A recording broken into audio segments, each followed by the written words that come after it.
கட்சி சேர சாங் மூலமா மக்கள் மத்தியில பிரபலமானவர் தான் மியூசிக் டைரக்டர் சாய் அபியங்கர். கட்சி சேர பாடலை தொடர்ந்து வெளியான ஆசை கூட சாங்கும் பெரிய வெற்றியடையவே பலரோட கவனத்தை ஈர்த்தாரு. அதை தொடர்ந்து மிகப்பெரிய எதிர்பார்ப்போட சித்திரபுத்திரி சாங் வெளியாச்சு. சாங்க்கு வந்த புதுசுல கலவையான விமர்சனங்கள் வந்தாலும் போக போக சோசியல் மீடியால அந்த சாங் வைரலாக தொடங்குச்சு.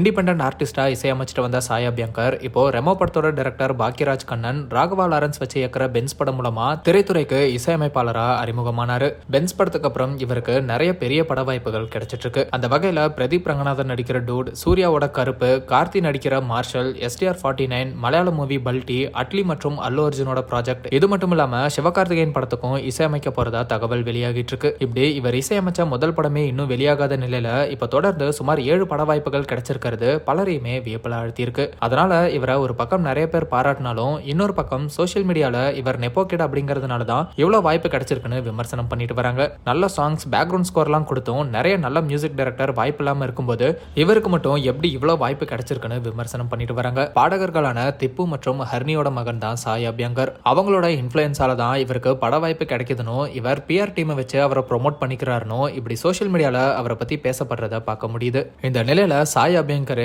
இதுக்கு எல்லாத்துக்கும் ரீசெண்டா அவர் கொடுத்த இன்டர்வியூல பதில் அளிச்சிருக்காரு. அவர் என்ன சொல்லியிருக்காருன்னா, கட்சி சேர சாங் மூலமா தான் எனக்கு பென்ஸ் படத்தோட வாய்ப்பு கிடைச்சது. அந்த படத்தோட ஒர்க் மூலமா தான் எனக்கு மத்த படங்களோட வாய்ப்புகள் அமைஞ்சது. நான் இசையமைச்ச எந்த படமும் வெளியாகாம எனக்கு இவ்வளவு வாய்ப்பு கிடைக்குதுன்னு மக்களே யோசிக்கும் போது ப்ரொடியூசர் மற்றும் டைரக்டர் இதை யோசிக்க மாட்டாங்களா? என்னோட ஒர்க் பார்த்துட்டு சிலர் ப்ரொடியூசர் மற்றும் டைரக்டர் கிட்ட பேசியிருக்கலாம். அது மூலமா தான் எனக்கு வாய்ப்புகள் கிடைச்சிட்டு இருக்கு. எல்லாமே நெட்வொர்க்கிங் தான். அதுதானே ரொம்ப முக்கியம். நெட்வொர்க்கிங் தானே தவிர இன்ஃபுளுன்ஸ் இல்ல. எங்க அப்பா அம்மா சினிமால இருக்கிறதுனால அவங்களுக்கும் இதுக்கும் சம்பந்தம் கிடையாது. நான் எப்பவோ சைன் பண்ண படத்தோட அப்டேட்ஸ் எல்லாம் இப்போ வந்துட்டு இருக்கு, அவ்வளவுதான். நான் இண்டிபெண்டன்ட் மியூசிக் ஆர்டிஸ்டா கட்சி சேர சாங் மூலமா அறிமுகமாகும் போதே என்ன நெப்போ ப்ராடக்ட்னு பிராண்ட் பண்ணிட்டாங்க. அதுக்கப்புறம் என்னோட சாங்ஸ் ஹிட் ஆகவே தான் எல்லாருமே என்ன இண்டிபெண்டன்ட் ஆர்டிஸ்டா அக்செப்ட் பண்ணாங்க அப்படின்னு சாய் அபியங்கர் நெப்போ கிட்னு சொல்லப்படுறத பத்தி ரொம்பவே வெளிப்படையா பேசியிருக்காரு. மேலும் என்னோட சாங்ஸ் மக்களுக்கு பிடிக்கணும், இப்படி நிறைய படங்களுக்கு ஒர்க் பண்ணணும் அப்படிங்கிற ஒரு பசி எப்போதுமே எனக்குள்ள இருந்துச்சு. அதுதான் என்னை இங்க கொண்டு வந்ததுக்கு காரணமா இருக்கலாம், இல்லனா கடவுளோட அருளால கூட இதெல்லாம் நடந்திருக்கலாம் அப்படின்னு மியூசிக் மேல அவருக்கு இருக்கிற ஆர்வத்தை பத்தியும் சாய் அபியங்கர் பேசியிருக்காரு. மேலும் சாய் அபியங்கர் மலையாளம்ல பல்டி படத்துக்கு இசையமைச்சிருந்தாரு. அந்த படத்தோட கிளிம்ஸ் கூட ரீசெண்டா வெளியாகி இருந்துச்சு.